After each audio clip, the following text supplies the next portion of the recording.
Us British people love a few things: tea, football, having an unstable government, and we also love a good game show. Usually shown around dinner, a game show can be a great source of family fun, until your dad gets a question wrong and boots the dog across the room. In this video, you and I are going to take a look at some of the best British game shows, and for convenience, I've put them in a tier list. So let's not waste any more time and get right into it. First up, The Chase, a British staple. In England, if you haven't watched an episode before you turn 18, your citizenship is revoked and you get deported to France. It involves 4 strangers teaming up against a massive nerd called The Chaser to try and win money. This sometimes leads to some really tense moments where the Chaser is only one question away from winning when the timer runs out, but usually the Chaser just absolutely curb stomps the contestants instantly and makes them all look like idiots. It's great telly. And it needs to be, as they've cranked out 910 episodes of it so far. Sometimes there's charity specials where the Chasers do their best to stop charities from being given money. It's amazing. The theme music is an absolute bop and gets me grooving every time I hear it.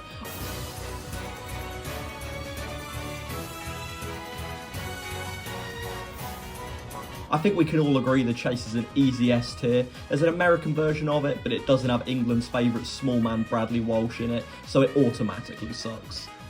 And if this video can get 25 likes, I will apply to go onto The Chase. Now, on to the next game show.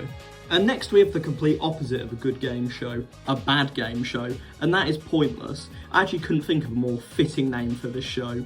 Pointless is played in teams of 2, so if you do sign up to go on this show, team up with someone whose IQ is in the double digits. Oh, Paris. Bad luck. Even if you do team up with an absolute genius, you still have to answer the hardest questions ever asked on a game show. A favourite of mine is Boston Strawberries is a jocular name for this foodstuff. Like, what does that even mean? On Pointless, you need to have the lowest score to win, so you have to answer the really hard questions like that one to stand a chance of winning. And even if you do manage to win, you get given a half-eaten bag of crisps and a used tea bag, which you then have to split with your partner. The only redeeming part of this show are the hosts, Richard Osman and Danger Mouse. Pointless wins the award for second most boring game show and a spot in D tier. You're probably wondering what the most boring game show is, and it's, drumroll please,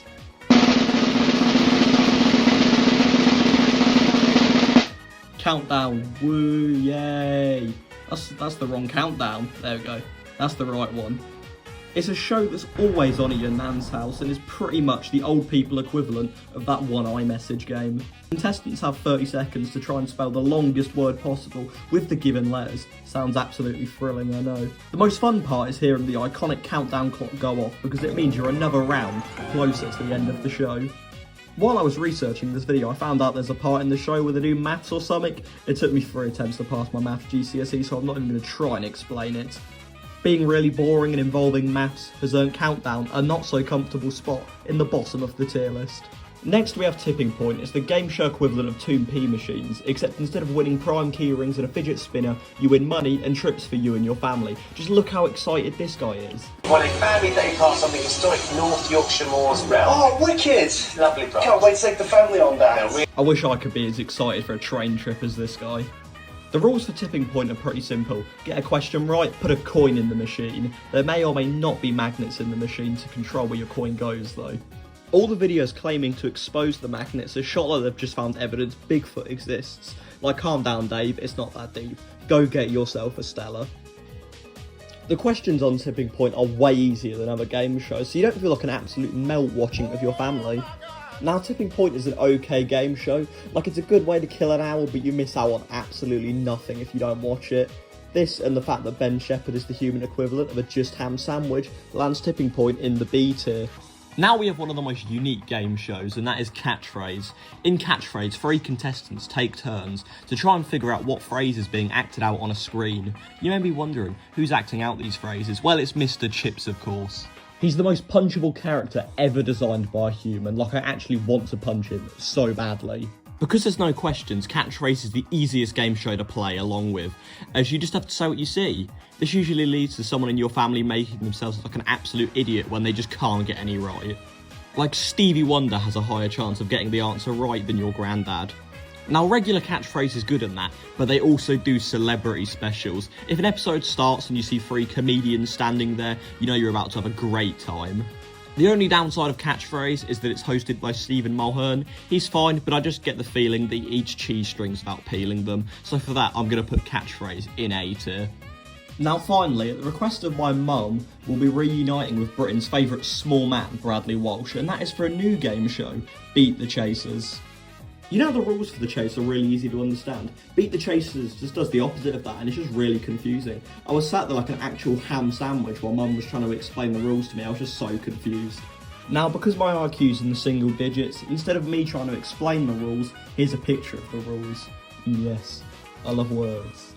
In Beat the Chasers, you can go up against all of the chasers at the same time, but you've got to be a massive nerd to be able to do that. Now, Beat the Chasers was a fun watch, but I think it's a bit overcomplicated, and being like this really loses some of the fun of the original. However, being able to take on all of the chasers is really cool, and it's very impressive when someone does it and actually wins.